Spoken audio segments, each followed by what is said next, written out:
Hello to all of the chronically online Drag Race fans out there, and welcome back to another video. Today we're going to do a bit of a short, quick video, but it is something that I have never actually not done before on this channel, but I do think is pretty interesting. I'm going to be ranking all of the seasons of Drag Race, the U.S. seasons, because if we were doing all and the internationals included, we'd be at like 70 something, I think, and that is, you know. I might make that video at some point, but not today. The way that we're going to be ranking them is not actually like, it's not like a strict format or anything. It is fully just based off of how much I enjoy them, and that is based off of a lot of different factors. Just to give an example of what I like, I do tend to like seasons of Drag Race better that are less rigged.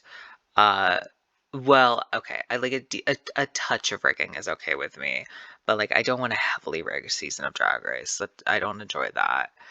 Uh, and it really comes down to the contestants, and also it does matter for this list for sure that I started watching Drag Race with season 12 when that was airing. And then every single season before season 12, seasons 1 through 11, I watched knowing what happened. I like knowing who was gonna like win each of these challenges, who was going to win the season, who's gonna be eliminated, etc.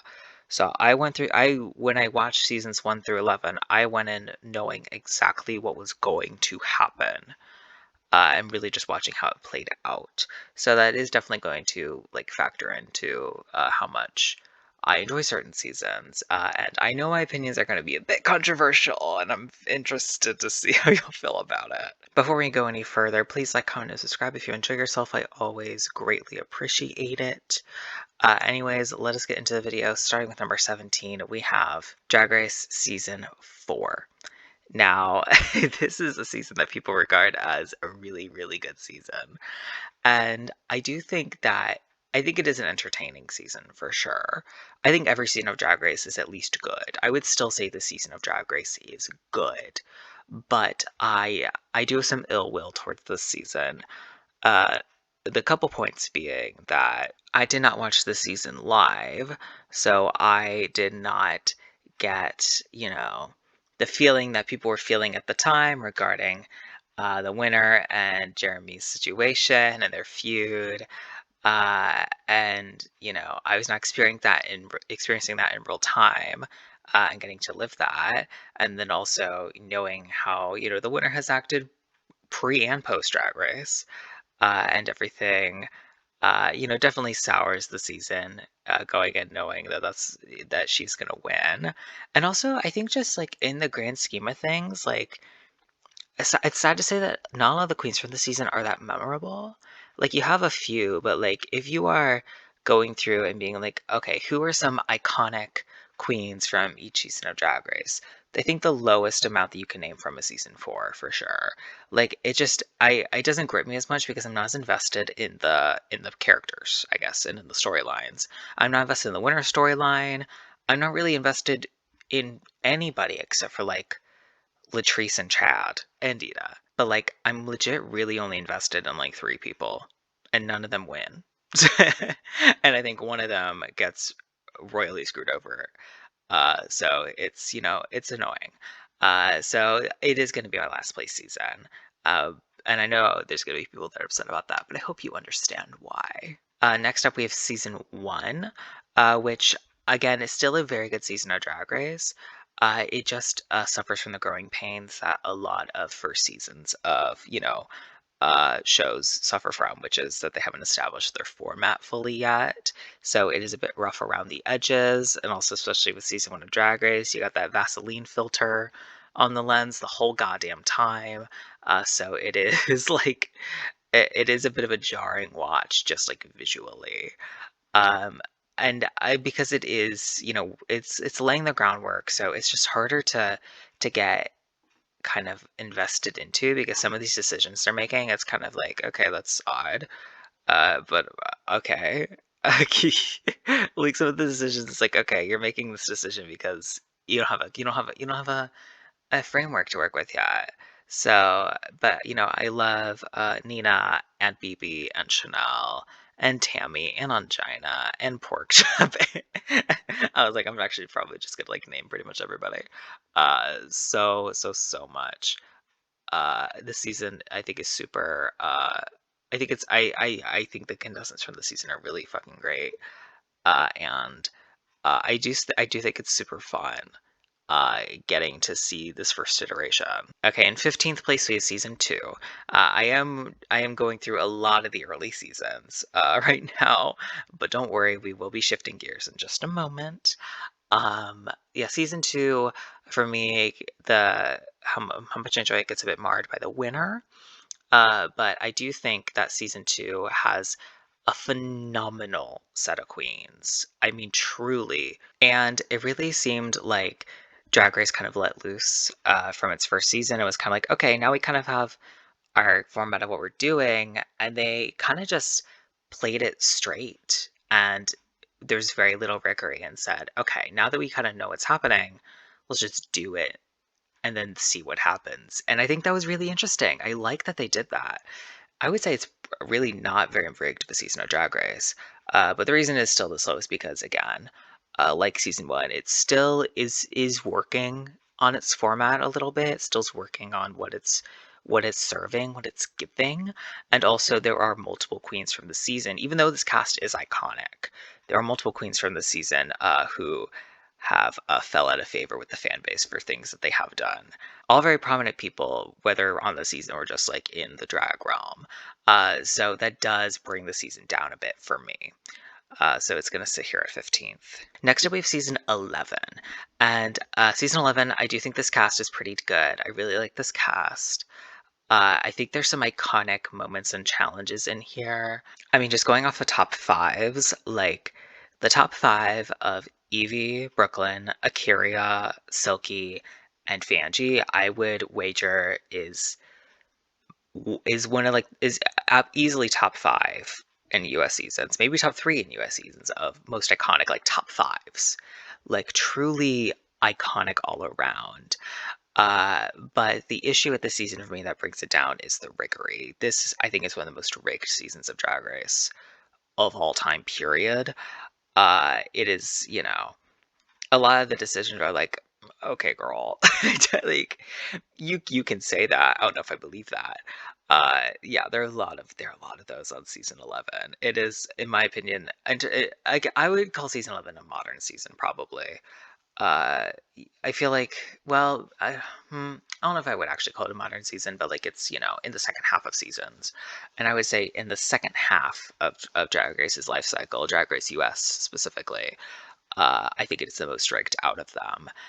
And again, I don't really enjoy seasons that give a lot of riggery that much. So that is why it's down here in 14th. Next up in 13th, we have season 10. Uh, I do think this is a season that people put a lot higher as well. My issue with season 10 is also the amount of riggery going on. There are a good amount of decisions that I'm like, okay, this was very obviously meant to push this person, and this is very obviously meant to savor this person. And I think it gets into a realm where they kind of rig it out of like, it feels like they spent a lot of the season making sure that Arika made it to the end in a way that made sense, as much sense as it could. And it's like, okay, I don't know if I necessarily enjoyed that. And also, I feel like a lot of the fighting this season was kind of nasty. Oh, that also matters. I'm okay with conflict, but there are some conflicts where I'm like, this feels a lot to me. A lot of seasons 10 conflicts feel like a lot to me, and it does not bring joy to my viewing experience personally. I do think that this season uh, is, I think I like season 11's conflict. I think is not as bad to me, uh, and season 10 is worse. But season 10 is less rigged, and season 11 is worse. So they are kind of, since they're side by side seasons, they're the same. They have the same vibes to me, but the rigging does annoy me more. That's why season 10 is here in 13th. But I want to give praise to the Cher Rusical real quick, aka one of the best musicals of all time. Fucking love that musical. And just like Monet Exchange. Oh, and Yuhua, the winner of Drag Race Philippines Station Royale. Is that confirmed? No. Is it in my timeline? Yes. Next up, we have season 13, which I think is I'm going to say is the best season for runways for Drag Race, period.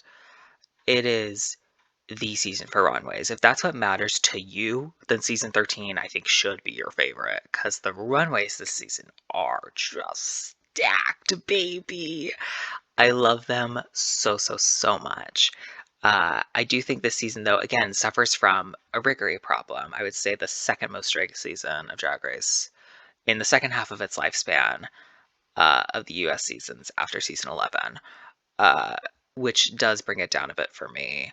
And also the starting pork chop loading dog twist really killed the momentum of the season for the first month of it, which is just like it was a lot. Now I am going to contradict. I'm gonna have an opinion later that contradicts kind of this opinion, and you're gonna be like, well, why do you like that but not like this?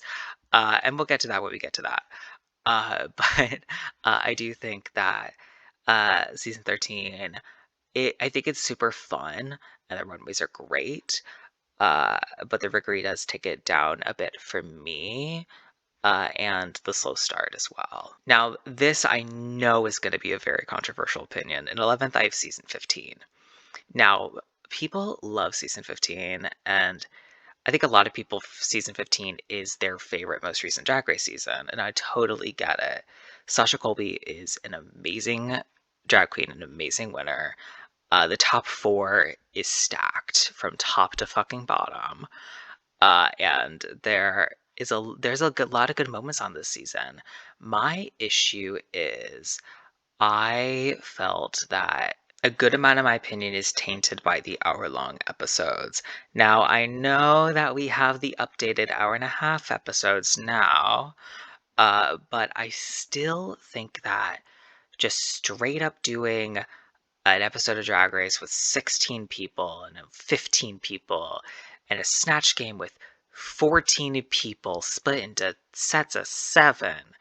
It's just like it kind of has a similar effect to the pork chop loading dock has for me, where it's like the first part of the season, there's a lot of people, and I'm waiting for the momentum to kind of kick in, and it doesn't really happen for me very early in this season.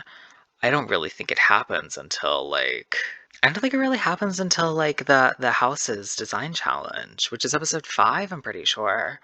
So it's like that like the other episodes are like better. The first few episodes are better than season 13's first few episodes, but like they have the same effect on my brain. And also, not to like theorize too much about like Drag Race storylines, but it seems like the whole season, or like central conflict, is Mistress and Lux versus Lucy. That's kind of our conflict that surrounds the majority of the season. If there's any conflict in the season that matters more than any other conflict, it is that. It is these two versus Lucy. And the way that it resolves, I think, is so incredibly underwhelming because they make it to the final 5 with Sasha and Anitra, and then Lucy gets eliminated in a bullshit bottom 2 placement. And then that gets us to a top 4 where the other 2 who weren't in the conflict, Sasha and Anitra, are the top 2 of the season. So to me, it kind of feels like our whole storyline of the season is for fucking nothing. That's what annoys me. It feels like our story. It feels like the storylines are set up and then they don't go anywhere that matters. Like Amethyst and Robin are both cast on this season, in part because of a past relationship they had, and then it just doesn't do anything for the season. Sugar and Spice are twins, which brings storyline to the season, but they're both out in the third fucking episode, or third competitive episode for Snatch Games. So that storyline just gets cut short as well. There's the whole Metalgate thing that, like, is set up as, like, this, like, big conflict for the episode, and this doesn't really mean anything at the end of the day, and then our central storyline ends due to, what I consider a bullshit bottom placement, and then neither Mistress or Lux make top 2 anyway.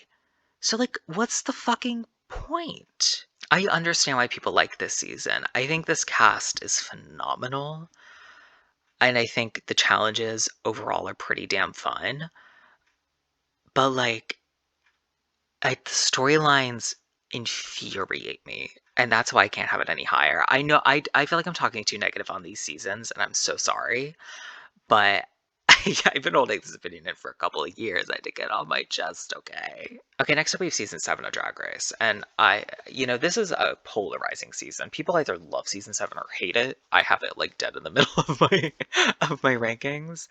Season 7, I think, is brought up majorly by the fact that the cast is stacked from top to bottom.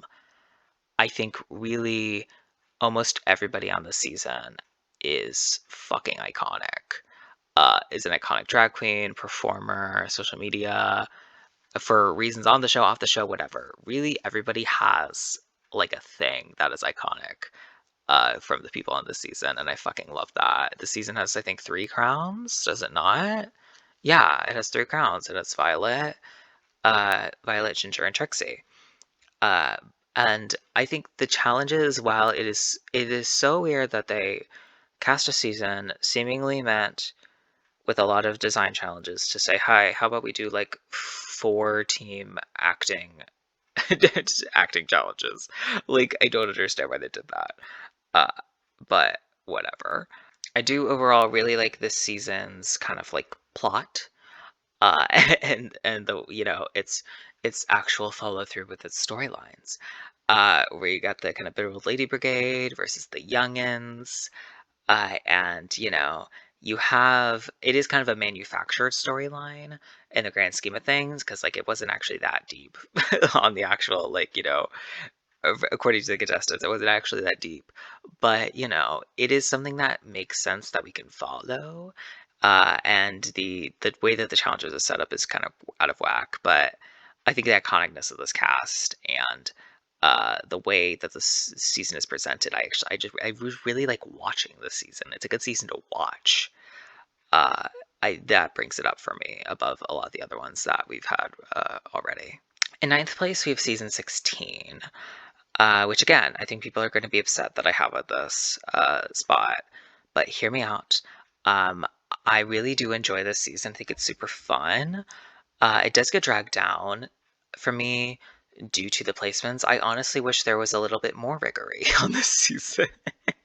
This is a season where they could have actually used a little bit of rigor-y because it does prevent uh, a more interesting storylines from occurring because of the fact that Maya and uh, Morphine, I'm so sorry, uh, are such fierce lip sync divas that do not land in the bottom 2 against each other for a while. It does, kind of at the midpoint of the season, really become, in my opinion, like just like a weight for Saphira playing Nymphia and Q to make it to the end. After the first handful of episodes, basically by the time Megami goes, it's very clear that that's what's going to happen. It is so incredibly clear. And so it does kind of put a damper on the last half of the season for me. In that, just as a viewer, once Megami went, I was like, okay, this is very obvious what's going to happen throughout the rest of the season. But so maybe it could have been rigged a bit more, is all I'm saying. But I do think this cast is so fucking wonderful and iconic. I love all of these contestants so much. And this season has some phenomenal challenges. The I Got the Power, singing, dancing, political challenge, I think is amazing.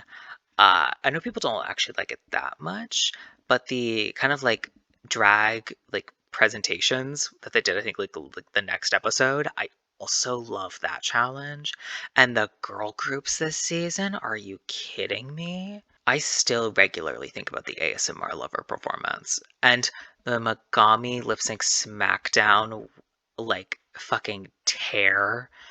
The for the eliminated contestants, it's just, oh my god. There's so many episodes of the season that I adore. And that's why it's here at 9. Next up at 8th, we have season 3. Now, season 3, I do think is the best season of the kind of post mainstreamism of Drag Race, the seasons 1 through 4.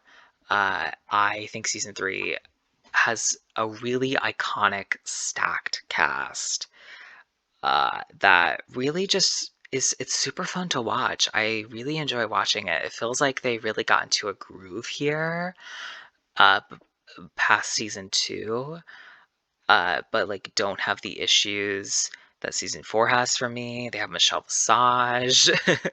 uh, they have all these different challenges. They've my god, they have Raja. It has Raja. I love her. Um, and again, the storylines I feel like work pretty damn well on this season. And it has a good follow through throughout the whole thing. My complaints by making it lower is I do think that there is definitely a bit of a drag towards the end due to all the ball challenges. The kind of like the final 6. Well, because wait, there's like 2 final 6 episodes. I might be doing this wrong. 2 final 6 episodes, 2 final 5 episodes, and 1 final 4 episode. And that's just a lot to deal with. And again, I talk about season in a minute where you're gonna be like, but why does this one not matter for that? I'll explain. That so the multiple streak of episodes like that is does kind of bring the energy down for me. Which is why it's at 8th, but that's kind of like that's really my only complaint. Oh, and the one contestant that's on here that shall not be named. Uh, but yeah, season 3 is pretty damn good. All right, next up we have season 12 of Drag Race. And to be entirely frank, because like again, this is a whole list that is just my opinion. If this wasn't the first season I started with, it would be lower on the list.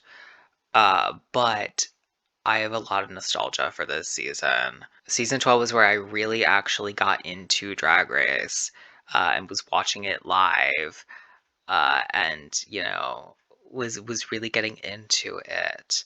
And so I have a lot of nostalgic feelings for this, for Heidi in Closet, for Crystal Method, for Gigi, for Jada. Like I have a lot of feelings towards this season. Uh, and it does get brought down due to the inclusion of She Who Shall Not Be Named, who was disqualified from the season, and some of the decisions are made on the season. There is a little bit of riggery going on here that like that does tear down the season a bit for me. But like this season is my baby. Out of all the seasons that are my baby, this one's my baby. Except for another season that we'll get to, like, my top two we'll get to later. That season, this season, and those 2 seasons, they're my babies. But this season has some genuine problems, and so I felt 7th for me was the most correct place to put it. Now, people are not going to like this one. Season 6 is here in 6th place now. Season 6 is a lot of people's favorite season of Drag Race, and I totally get it. Season 6 is really damn good. Season 6 is phenomenal television. I think pretty much everything from 6th place onwards, I'd say really phenomenal TV, at least to me. I mean, the whole, I think the storylines on the season are done so well. I think it's done so well. And you have these iconic people. You got Bianca, Adore, Dayla, Trinity. like, you have so many iconic people. I think where some of the issue comes in is the riggery that's put in place for Darian and for Adore. That definitely helps them get through the season. Now, it is kind of interesting kind of switch up where Adore really needs it in the first half, but doesn't in the second. Uh, and then Darian doesn't need it for the first few episodes, but then really needs it for the last, like, honestly, the last third. Or no, I said that wrong. The last 3 quarters of the season. Not to be shady, but yeah, I do think that there were a lot of uh placements where I'm like, oh, okay, so they really want Darian and Adora to still be here. Okay, cool. Anyways, that does mess with me a little bit.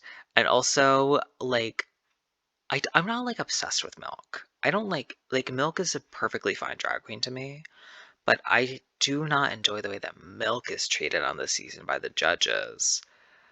This is still in the time period of Drag Race where they're like, you know, they're wanting you to do female presenting drag 24/7. And like a lot of people's the vast majority of contestants on Drag Race still do that today, which, like, it's fine if a person wants to do female presenting drag every single time, but like they just like, especially with Milk, they saw any amount of drag that wasn't like a woman in a gown, and they were like, what the fuck are you doing? Don't do that. And it weirds me out. I don't like it. I think because, like, okay, so I'm a drag performer, and I'm a bearded queen. And so, like, and I perform with a lot of other alternative performers who do not fit within that same kind of mold or shape. And so on Drag Race, when like I see Milk wearing, like, you know, relatively tame shit, in my opinion, and the judges are like, "You're weird for that." No, it grinds my gears. It grinds my gears. And this is a bit pedantic of a complaint because I obviously still put it at sixth. I still love the season, but that piece annoys me from putting it any higher. Uh, and I hope you can understand that.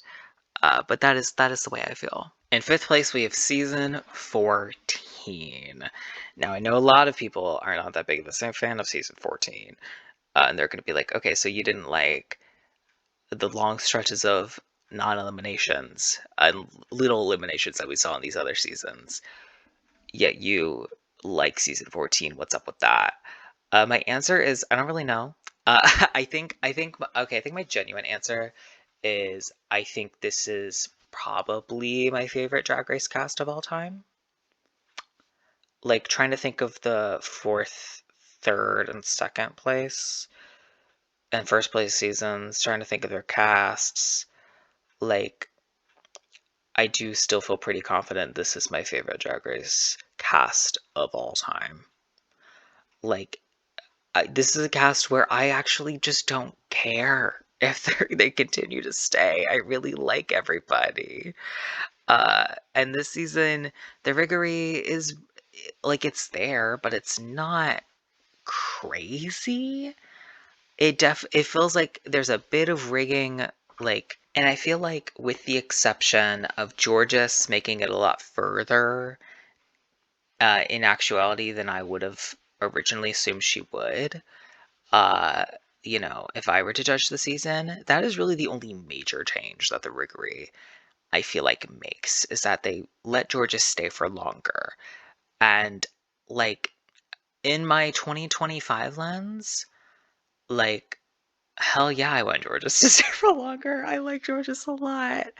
I like this cast so much, and I think the challenges are really, really fun. The Save a Queen challenge is really good. The Girl Groups challenge is so good. I have so much fun watching, like, the Roast challenge and like the Lip Sync Smackdown and all these other things. The Daytona Wind. Like, I really, really, really The spoof. Why did I say it like that? The spoof. I, I really, really like the challenges and the queens this season so much that even though I do think that the amount of eliminations is ridiculous and there are too many, like,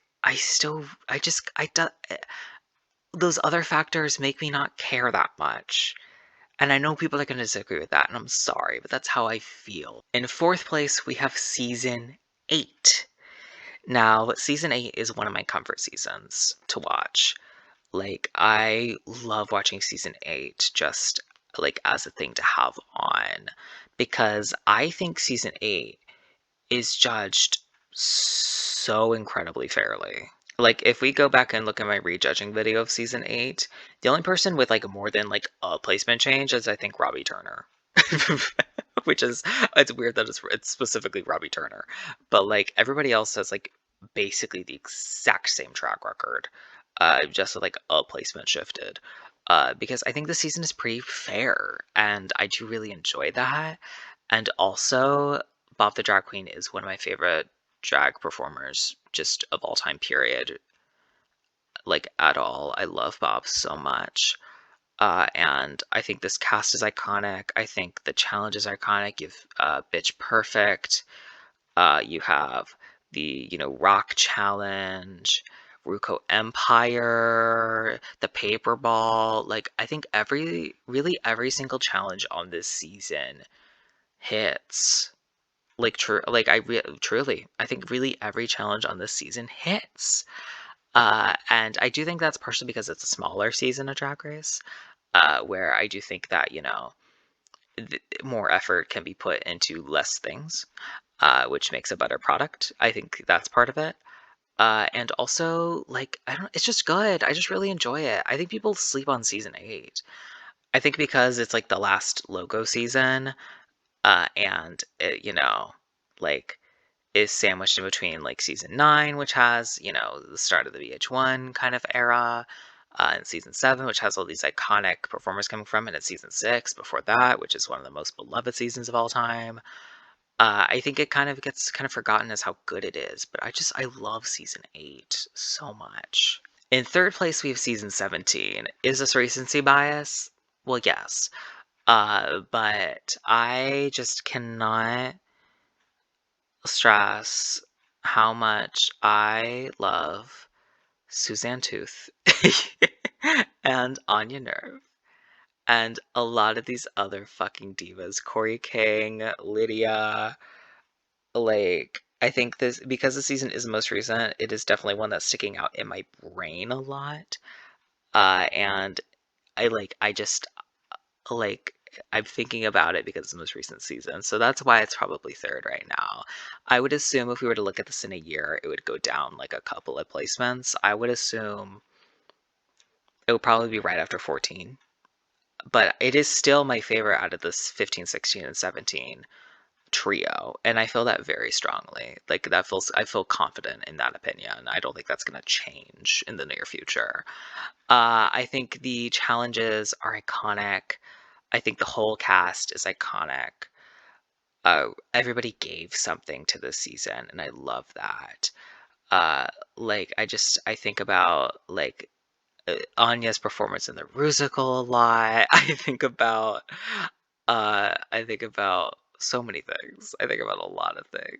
I know I'm not giving like any context, but like there's just so many things I love about this season. Like it's hard to kind of parse through them. Like you've Lexi and Jules in the Betsy Johnson challenge. You have Susie and Anya and Crystal in the kind of untucked parody singing challenge.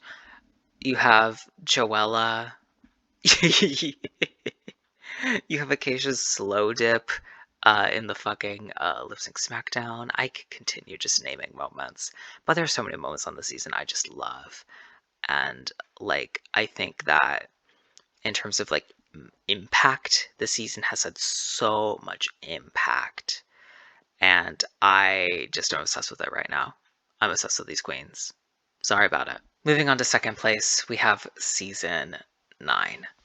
Season 9 is is the like one of the first seasons of Drag Race I really fell in love with.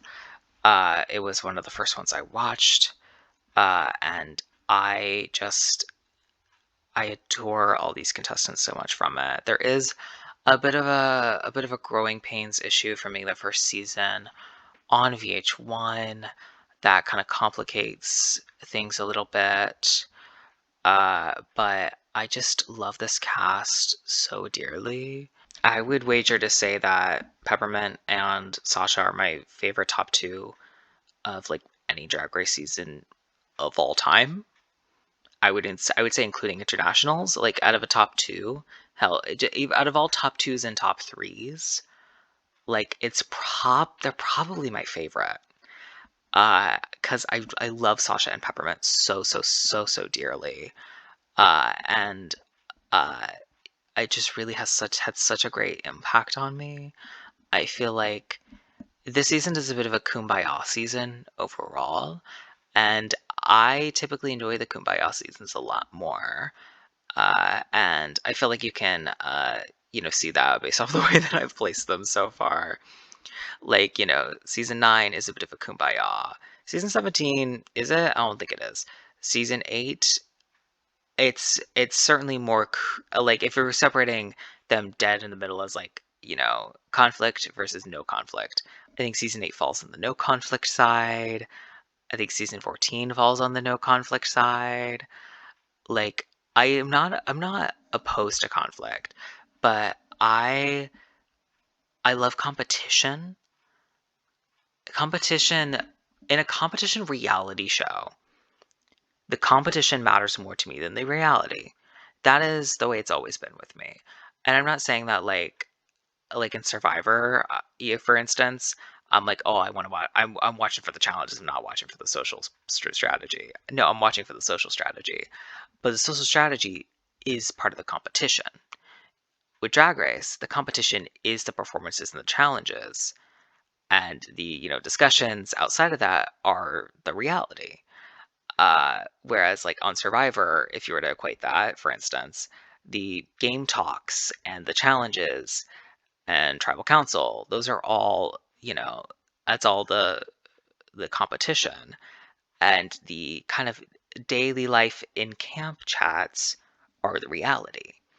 And I don't really care about the daily camp, chats. Like I don't like I understand why it's there. I think it's necessary, but it doesn't grip me as much as everything else does.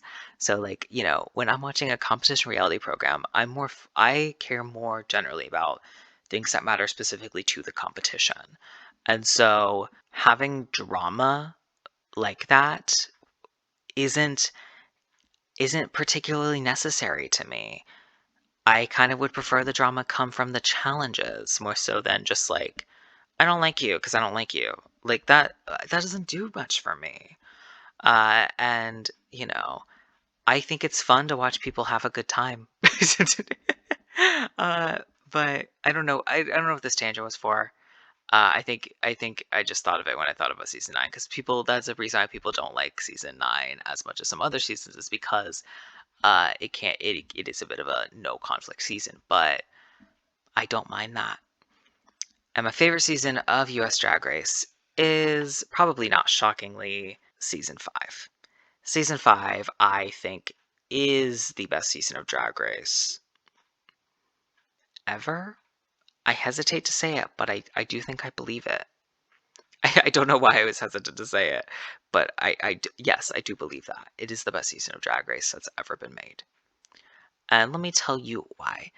First of all, storyline so clear, so good, and very, very minimally pushed.